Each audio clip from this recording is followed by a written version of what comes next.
Welcome to Eye on the Illini. This is Mike Cagley with Kedric Prince. We are multitasking it today as we are doing both basketball and football.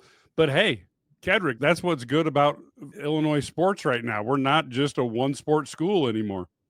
No, it's great. You had great football news today, and people who, if you missed it, Illinois received a big time commitment today from Grant Bierman, a 4-star recruit who decommitted from Purdue to the Illini, and he told us why and all the great things about what Illinois has to offer and why he did make that decision. And then you had Illinois on national TV on Turkey Day take down Arkansas 90-77, which was a great game. Yeah, I thought it was a very impressive game for the Fighting Illini. I thought a few people really come out today. I thought, obviously, when you're looking at getting the points up there, Yakuchionis was really well. He played well from a scoring standpoint. I thought Ivisic was unreal. I had 21 points, 10 rebounds. He fouled out on the, hey, let's give Thiero 9,000 free throws today. Thiero got better treatment than Terrence Shannon Jr. got. I thought that was pretty crazy. I don't think he's a Terrence Shannon Jr., but now you understand from an Illini standpoint how frustrating Terrence Shannon Jr. must have been for other teams last year. And I also thought I'm going to come out. I've not been the hugest Kylan Boswell guy, but he really came out and I thought he saved the day with his ability to bring the ball up during stretches where the pressure was very tough. And so I think the three of them played incredibly well. And for me, it was an impressive game overall for an Illini team that you put up 90 against a team that plays defense the way Arkansas was. You've actually earned something and accomplished something. Well, Mike, let's go. I'm going to start with the win. One, it's a great win. It's a great resume win because it's on a neutral site against a ranked opponent. But you're right. Illini fans felt what it was like to be Terrence Shannon Jr., even though I think some of those were bailout fouls. For Theo to I shoot, agree. he was 221 free throw attempts. I don't want to be negative because, like I said, Illinois fans had to go through. They were lucky enough to have Terrence do that. And on the flip side of it today, I really thought a lot of guys grew up today. I want to say this as well. Kylan Boswell grew up and he's doing it right before our eyes. You go back to the Alabama game when they lost. I will never forget this comment by him as an Illinois, covering Illinois. The first few games, Mike, he was just trying to feel his way, what was right, what was wrong. And he just said, I don't care. I'm just going to go play. And I've said this before. That offense is designed for that. He was thinking too much. Now he's looking to score and get other people involved, which I really like about him. Thomas Love was just great. He has just been special. He's doing exactly what the Illinois coaches talked to me about during media day. Him making 5 of 9 or 5 of 8 from 3-point line. He was the difference in the game. And the Bisic, again, he went against his brother, and that was great. I thought his brother played well today too. It's better than I've seen Yes. him play as well. Casparis, to me, is an ulcer waiting to happen. And here's why I say that. He had outstanding numbers, but he is so careless with the ball. But you have to take the good with the bad, Mike. He was outstanding today if you look at his stat sheet. But teams are going to pressure him. And in the crunch time, you want him to be able to learn and value each possession. Yeah, I will say that that's going to be a work in progress. Let's just get the quote, and negative's hardly really what I want to say, but the two things that scare me about this team right now is I do think that you can, a wing, big guard wing, however you want to determine it, who's very athletic can give them problems because Boswell is not, he's not 6'5" like Terrence Shannon. And I think they can give them some problems. And I think you can pressure them. And I really worry about a game against an athletic team if Kylan Boswell has foul trouble or if he's even having a situation where he has to miss a game or two because of a rolled ankle or something. I think Illinois has to really be working on what they're going to do to bring up the ball against pressure. And those two things, really, beyond that, I thought they looked pretty solid across the board. I'll tell you one guy I really like to have the ball in his hands that I don't want to say we don't give enough credit to is Will Riley. Will Riley handles the basketball a lot more than what people realize. He's not your traditional point guard, but he can get up the floor. You do have Draymond Gibbs Longhorn, even though he's not brought it up a lot, but there's another capable ball handler. When you mentioned about if Kylan got hurt or something, who they would go to, Will Riley to me is a guy who can guard a 6'8" guard. He wasn't great offensively today, but that's just one game because he's been great. I think he's a team leading scorer. Ben Humrickhouse, to me tonight, had the biggest shot of the night. Arkansas went on like a 6-0 run or 8-0 run or something like that, and they threw the ball in and threw it out, and he knocked down that three right in front of the Illinois bench to put them up by 12 again or something like that. That was huge because I know Brad Underwood said it after the game, but they've talked to us as well. This team is put together because they can all shoot. That's what they can all do. And you're going to hear him say this till he's blue in the face. It's about the analytics. And the analytics say threes obviously count more than twos, and he put a bunch of guys that can shoot the ball. There's not been a center at Illinois, I believe they can shoot the ball like this. Myers Leonard was a good player, but he never shot the ball the way Visic does. This team, when they're shooting it, the rest of the country saw tonight. And Mike, you said it off the air and early in this broadcast. They put up 90 points against Arkansas.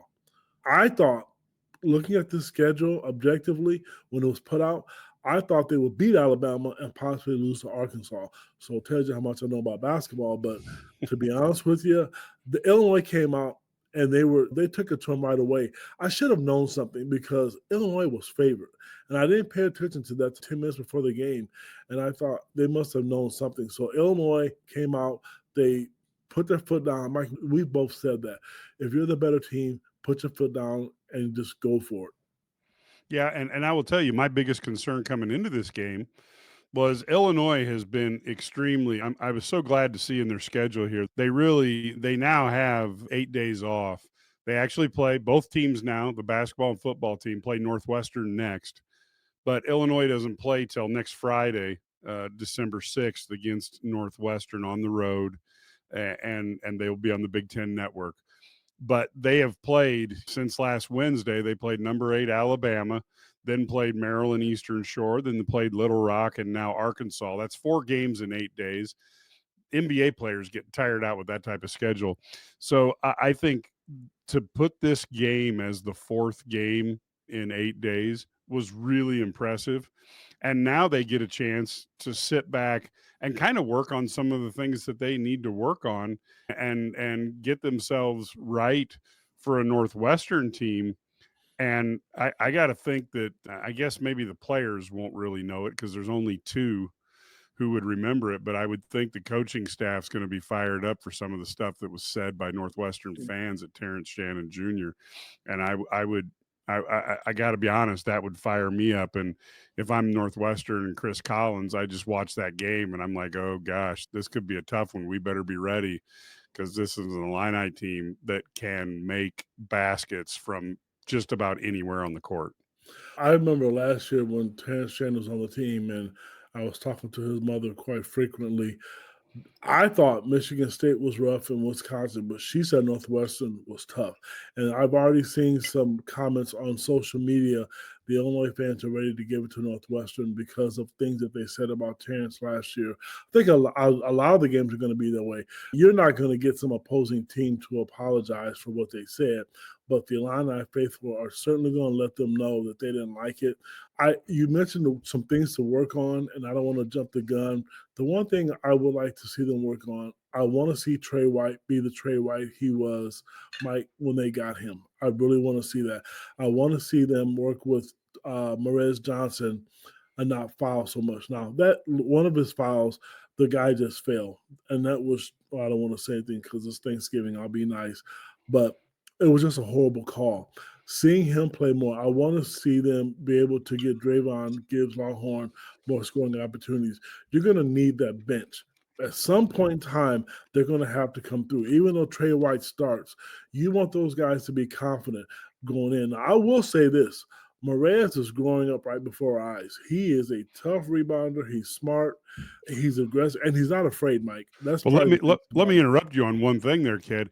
He had at least 2 plays that he went after a ball going out of bounds that he tipped it. He didn't get credit for the rebound, but he got the ball and got a possession for Illinois that'll never be on the stat sheet. In a game like this, 2 possessions, if especially under your own basket, if you don't make that hustle and they get an inbounds right there underneath the basket, 4 points earlier in the game or 6 points can turn this whole game into a whole different direction. I thought Morez played well. He got 14 minutes, but I really thought his presence out there didn't always equal the stats in terms of those 2 plays alone. Yes, and you and I are big Morez fans, and we know how smart he is and how aggressive he is, and how he's growing up right before our eyes. And I'm just really curious to see his full potential.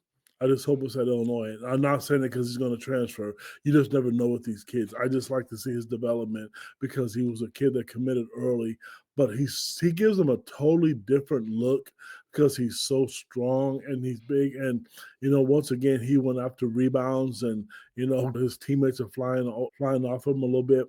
Now, I want to say another negative, if I will, the free throw shooting again. 15 for 22, 68% is not. I'm not okay with. My thing is, you shoot 75% free.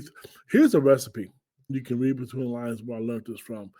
If you shoot 75% from the field, from the free throw line, 48% from the field, and what 39% from three, and hold your opponent to shoot 42% from the field, you're going to win the game more than not. I'm looking at these numbers, and Illinois is teetering with this free throw line. And also, because they did a really good job of holding Arkansas to three-point shooting, they were 5 for 17. But Illinois' free throw shooting still has to get around 75%. And tonight, Kylan was 5 for 7. Riley was 0 for 1. Morez was 0 for 2. Not that it was horrible, but you want to be able to walk up to the line and know that there's a chance that you can make 2 of them. Now, you look at KJ's, he was 7 for 8. He's really, like I said, he's going to right before our eyes. And it's hard to fathom with this kid because I see it and I know what everybody else is saying, Mike. But when he's playing with that basketball out there, I don't know. I don't know what the answer is for it, except for, like Brad said, you take the good with the bad. I don't know. You take the good with the bad, and I think too he just has to get used to, quite frankly, the athleticism that you run into in the NCAA is probably going to be greater than the athleticism that you run into on the pro circuits in Europe, particularly maybe not at the top level. And he is going to have to understand, and this is very similar, right, to what happens to freshmen all across the country. The things you could get away with playing in high school, you can't get away with when you're playing against studs at D1. And he is going to have to learn those lessons. But more importantly, he's going to have to change his behavior on a couple of those because some of that stuff was just, he was too relaxed and he wasn't thinking about it. And then I think that's why we saw Boswell handling the ball so much earlier in the game. And the other thing that I really thought about and you can correct me if I'm wrong, but when Fierro was going into the lane every 3 seconds, to me, that was the second time this season I've really wished we had the option for Coach Underwood to say Ty Rodgers get in the game, because I think he would have helped blunt that a little bit. And because ultimately you got to be able to slow down a guy like that, because if they're downhill by the time they're in the paint, as well as I do, that the defense is probably going to get any whistle that is made at that point. And especially if every time you go to the lane, I'm always watching the coaches as well. And Calipari was obviously didn't like every call that went against him, but he was kept playing a lot about that. Now, I will tell you this. Now, I don't know if it's me, but I'm asking the listeners out there and Mike. To me, Arkansas looked like they didn't want to be out there. They came out flat. I've seen them play, and I think they're really talented. They look like they had any part of that today. Maybe it's because they ate too much turkey. They were tired. they looked like they were really disinterested. That's why I think Illinois got up to a hot start, because they know they let one slip away against Alabama. And this was big because now you look at the rest of the schedule. There's Duke, there's Tennessee, and Missouri. I'm not saying they're going to win those games, but now you at least have one. If you can win 2 more of those games, no matter, and you have a really good Big Ten season, you setting yourself up for a really nice seat in the tournament. And as an opposing coach, this is a team I would not want to play. Oh, I tell you what, you got to hope that you catch them on a night that they're not shooting the ball well, because, like I said, scoring 90 against University of Maryland Eastern Shore, those are the type of things you look at and you go, okay, Critter University, no big deal. But when you're looking at this and you're saying you're putting up this kind of points against Arkansas, who plays good defense, who has athletes, that is impressive. And if I'm watching this from afar, I'm going, ugh, I don't want to catch these guys on a night they're hot. And I also think that fast start, I was worried playing a couple critters that you would get slowed down a little bit, and it might take a minute, 3 or 4 minutes to get back up to dealing with the athleticism that they were going to see from Arkansas. That turned to be total crap because they came right out, and you get out to an 11-0 start and you end up winning the game by 13 points. That seems like a pretty good formula. Illinois needs to get out there and get a good start like that. And I'm assuming Brad Underwood's going to help them remember that start come future games, and he'll probably find a creative way to catch their attention. The one thing I said a couple of podcasts ago, and I'm going to be careful again, the word athleticism, people use it differently. Illinois, to me, can hold their own. They held their own against Alabama. Again, harp on the free throws and the 13 turnovers. They're able to get shots. They're able to run their offense. They're able to keep guys in front of them. You're not going to stop good offenses all the time. I don't care how good your defense is. You're not going to be able to stop a good offense for 40 minutes of basketball. Same with football. It's just not humanly possible. On a good day, yes, but not sustain it all the time. I do think their offense is good enough to where they can keep them in the game against some of the best competition in the country. I definitely believe that. I think their defense is getting a lot better. I don't know. I'm not 100% sure how many blocks Ivisic had, but I know I think he ended up, with 2 or 3 blocks, I think. He had 3 blocks. Yes, and to go with his stat line, 21 points. Think about what I said about shooting the basketball.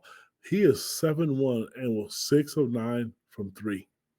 6 of 9. But, Mike, let me ask you a question, and I hope somebody will respond to this.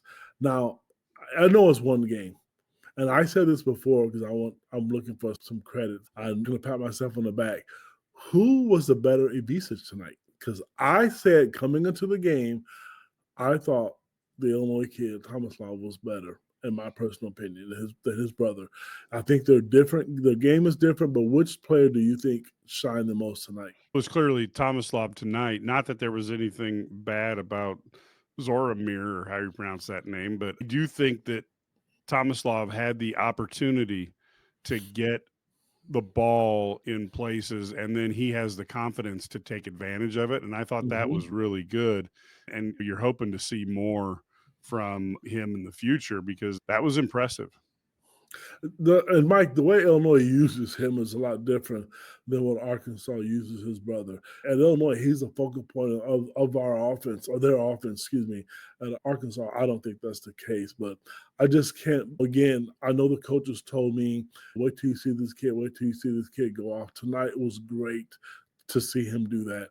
And again, when you look at some of the better centers in the Big Ten, it would be tough. Can you imagine if he would have played last year with Zach Edey and Zach Edey had to come out and guard him, or he would be able to guard Zach Edey because he's long enough to where he can't see over the top of him like you could with a Coleman Hawkins. So it's too bad he wasn't there last year because you'd have to go out and guard him. And that would have been a really tough matchup because then you had Terrence and everybody else flashing to the basket. But that's never going to happen. But my point is teams have to get out and you have to really cover him like you do a guard. This is the run my own business dream. This is the college is paid for dream. This is the retire early dream. This is Busey. where your dreams and possibilities become moments through trusted guidance and expertise, through lifelong relationships. Because we're here to help you achieve the life you've always envisioned. I thought the other opportunity area, to be honest, Rick House, he wasn't getting a lot of rebounds tonight, but boy, he was knocking down shots when he was open. And I felt there was a few times that he was probably open that they just didn't take advantage of it. And I'd like to see when a guy is shooting to that capacity, and he was 3 for 4 from 3, and that was the only the shots he took were from 3. But goodness gracious, he was deep, and they were no rim, no board, just cord. So I really thought that they could have run some stuff for him, especially when he was playing as well as he was. I would have liked to have seen him get a few more touches. And then I also thought that it was good to see Dre come in, Gibbs Lawhorn. He played 14 minutes, but again, he played within himself tonight. I felt like he didn't force anything. And here's a kid who wants to play. His heart's in the right place. He's high energy. And I just don't want to see him press. If he takes what comes to him, I think he's going to be able to chip and chunk minutes. And I think Morez is in the same situation where you just play within yourself. And I think it'll all take care of itself in the long run. I want to go back to Ben real quick. When I played back in the day, you had to have a guy. My coach always told us, get the ball to your shooters. If I knew coming on the court that I had Ben Humrickhouse on the left side and Trey White on the right, I'm telling you, 99.9% of the time, you better get the ball to Ben. And there was times where I think they missed him. Once he gets in the groove, he's a game changer. Those 9 points were small, but I told you earlier when we started this broadcast, one of those threes to me, when he hit it, I knew the game was over. I thought this is different because typically Illinois doesn't have an answer. And it wasn't just a layup or a one-and-one shot and you make one free throw. It was a big three right in front of the bench, like I mentioned earlier. I wish now that he's starting to shoot the ball more and he's more comfortable, I would like to see them run things for him. Or maybe he doesn't respond well to run things, but I still like the ball to go in his hands. And on the flip side of it, Kylan was strong with the ball, and he wasn't looking to just get his shot. He is now, to be honest with you, he looks better now than he did at Arizona. I really much better, Ked. You are correct. Yes, and I'm not going to put Mike on the spot, but I'm going to call myself out. I was not impressed with him at Arizona. In high school, you saw the talent. I didn't see the big deal, but now you can really see what everybody else is seeing in him. I tell you, if he can walk up and make 80% of his free throws, look out. He is confident, and to be so strong, he didn't care who he was looking to score over. He's underrated right now. We're all talking about the Will Rileys and the Kasparovs and the Beasts because those are NBA guys that's on the radar. But I'm going to tell you, Kylan is slowly starting to become one of the most important people on this roster because he did want the ball in crunch time, and he did take care of the ball. He was able to get to the rim, and he can also, he can take a bump. When he gets hit, he doesn't fall over. Yeah, I got to be honest with you. He reminded me a little bit physically. He reminds me of Bruce Douglas because he's able to push and use his body because he is physically built and he's willing to use some leverage, but he's got an outside shot that Bruce just never really had. So I think he has done wonderful, and I was certainly wrong on Boswell. It's good that he's on the Illinois roster right now, Mike, and it's also good that they're starting to find their roles. It's too bad a guy like Kerry Booth, his minutes are starting to diminish. You can see the rotation. You can see who's going to sub in for who. You can see the players because the minutes. I've been looking at the minutes a lot. They're starting to balance themselves out. I'm not the coach. I don't have any say so in it, but I would like to see Trey White and Draymond both get maybe 5 more minutes just because, again, I really think you're going to need them in Big Ten play. If somebody gets hurt or foul trouble, and maybe those minutes may not mean anything because neither one of the guys are afraid of the moment, and they've been there. But I just like to say, looking at the roster and the depth, it'd be nice just to say, hey, you know what, Trey's coming out or he's coming in. You're not going to miss anything because he hasn't been great offensively. And I guess Maryland Eastern, sure, he was good, but I want to see him raise his game to another level playing against a Power 4 team that's ranked and that's really good. Yeah, he looks uncomfortable out there, and I don't know if Underwood runs a lot of NBA stuff. There's not a lot of sets, so maybe that's not the type of offense that he's looking to do, or he's unfamiliar with it from the past.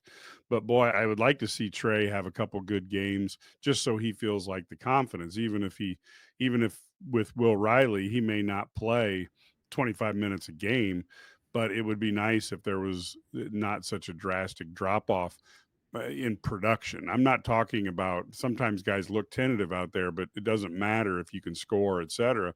Right now, he's not playing with any confidence whatsoever, which is then translating to a game where you go 0 for 1 and you have 2 rebounds and 2 personal fouls. And I think he's much more talented than that. One of the things is that when Coach Underwood talks analytics, they want dunks or layups or threes. And looking at it now, when I looked at Trey play last year, a lot of his shot was mid-range. They don't have a lot of that. The only guy on that team that really does that, I guess Will Riley will occasionally and Casparis. Otherwise, it's threes or twos or dunks. That's it. And I think that's affected Trey's game because he was that slasher. He shot the mid-range game very well. He shot it really decently from three-point range coming into it. But I think and you would think by now he would have adjusted to it, but maybe it's taking him longer. But once he does, I think he'll be fine, but he will give them an added dimension because he's not afraid. That's the other positive thing about him. Yeah, I agree with that totally. Any other things that jump out to you in terms of what we saw today? Because this was, like I said, if you would have told me that Illinois was going to have an 11-point lead to start the game and they were going to beat back every rally like clockwork, I would have said, well, that's about the perfect game. And I'll tell you, I thought they played darn near the perfect game today. Mike, here's what I'm going to say. They put up 90 points against Arkansas today. They were not clicking on all cylinders still. Think about this. You had a good performance from Boswell, a Visage, and KJ. You have not had Ben Rickhouse with a great performance yet, or Trey Wright yet, or Will Riley was average tonight. He was 2 for 9. Imagine if you get a roster where all of them are making shots. That's what I want to close with, because when they're all making shots like that and doing what they're supposed to be doing, I don't care who they're playing. They're going to have a chance to win and beat anybody. You just haven't had all 5 or 6 of those guys coming in just blistering at the same time. And that's the scary thing. If I'm a guy scouting Illinois, I'm thinking when that happens, because it's going to happen at some point this season, Mike, they're all going to start clicking together. And again, I feel bad for the team. And the other thing that you'll see, and Illinois played a good game today, but there's going to be a game when Kasparis has 1 or none turnovers, and man, that's gonna add some spice to this. And there's also going to be a game. I thought it was nice to see Morez and Visage play a little bit together today. And I think that lineup is going to have a place depending on opponents. And again, Morez didn't get credit for any block shots today, I don't believe, but he did actually get a couple on plays that then didn't count. And I do think that also is a huge thing when you've got a weak side defender you come across and he's going to knock that ball. He looks like he's going up for a volleyball kill sometimes.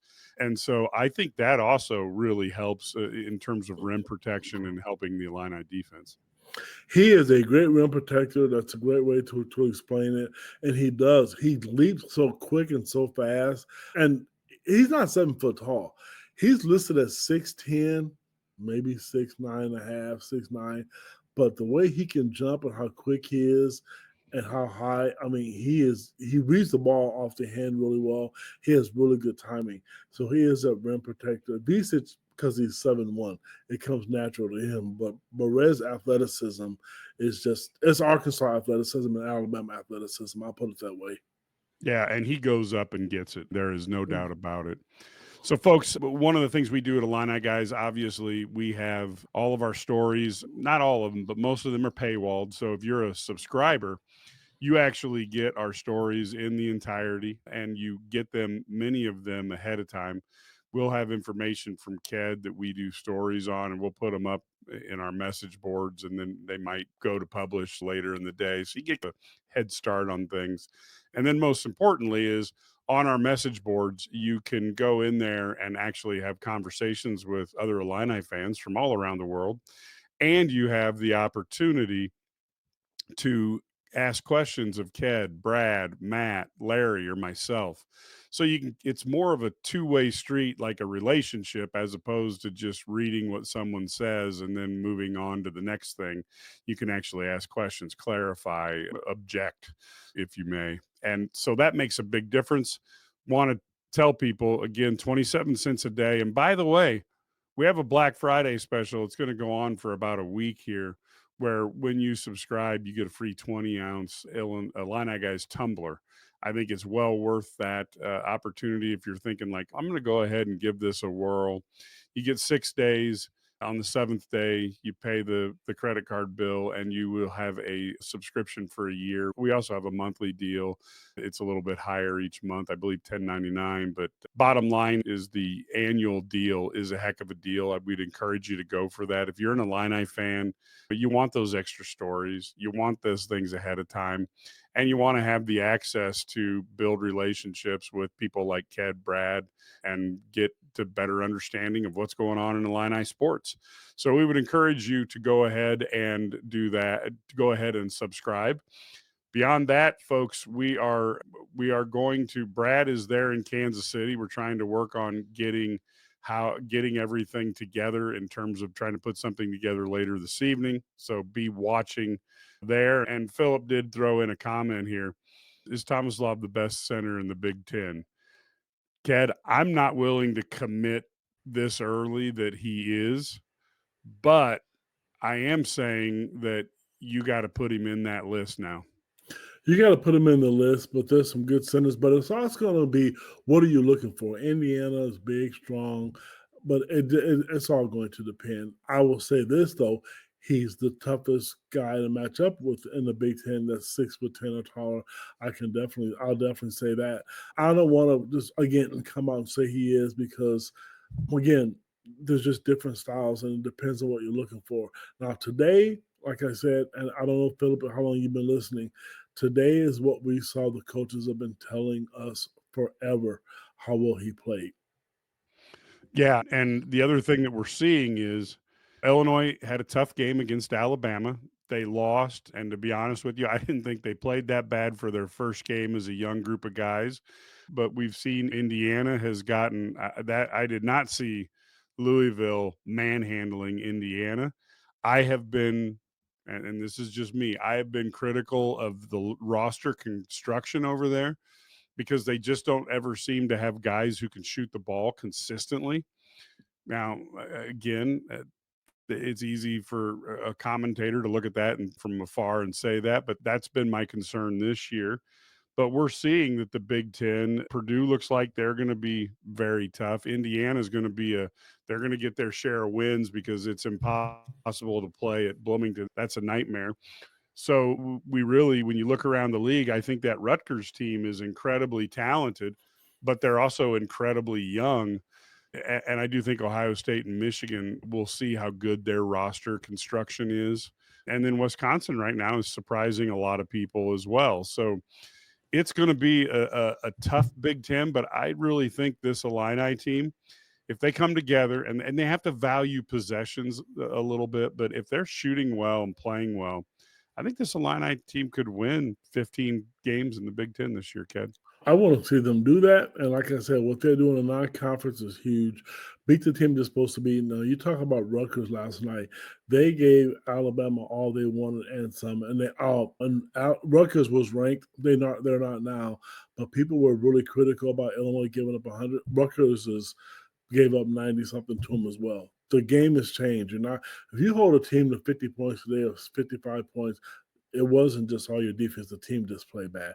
Offenses are too good right now. So I'm cool with that. I really am. And like I said, we got to beat the teams that you're supposed to. Now, it'd be nice where you struggle, where you slip up. But if you slip up, you darn better get a win somewhere that you're not expected to.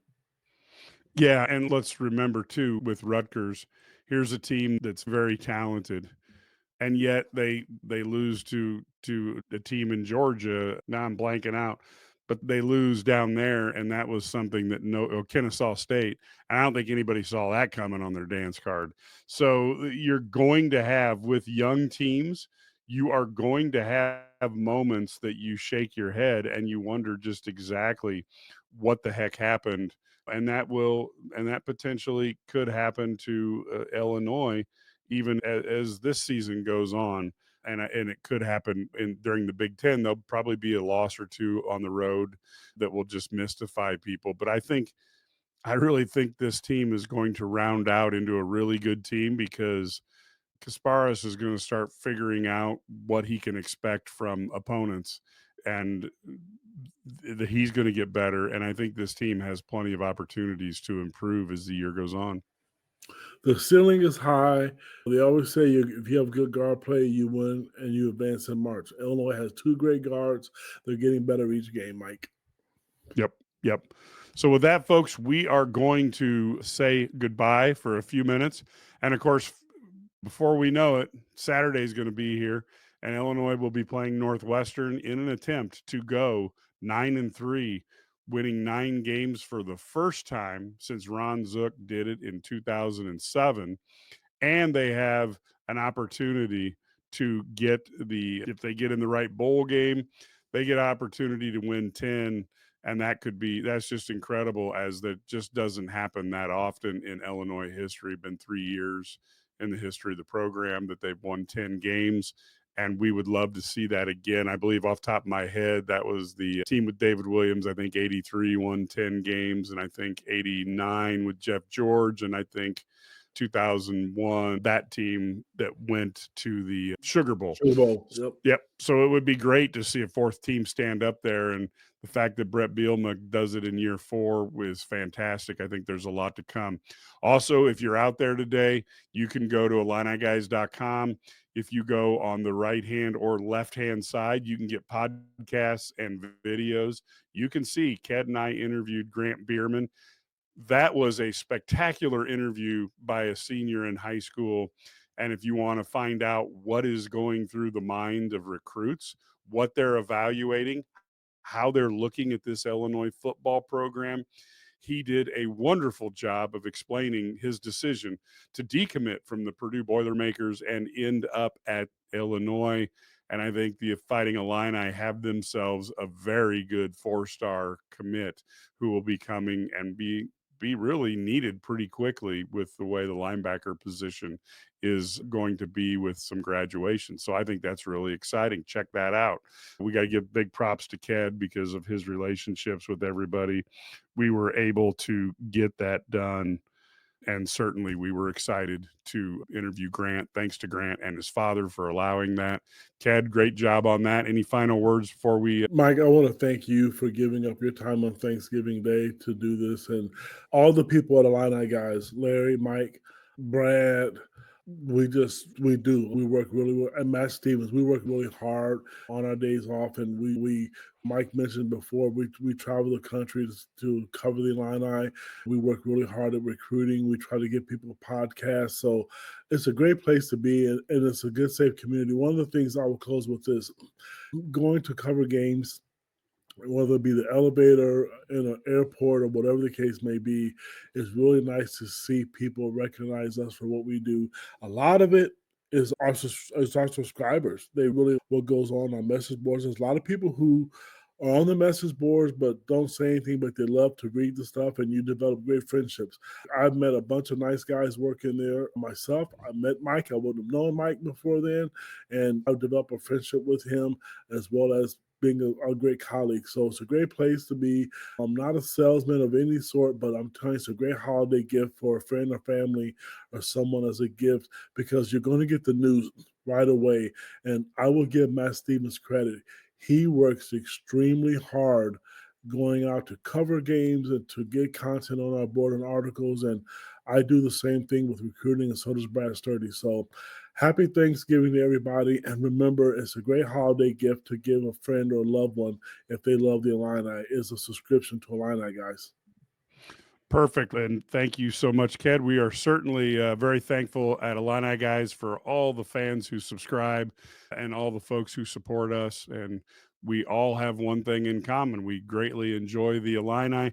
Brad and I will be on later tonight as he is in transit from the arena to trying to find a place where he can actually sit down and do a podcast without people all over the place and has a good signal. So we will have that be ready for us. Until then, go Illini.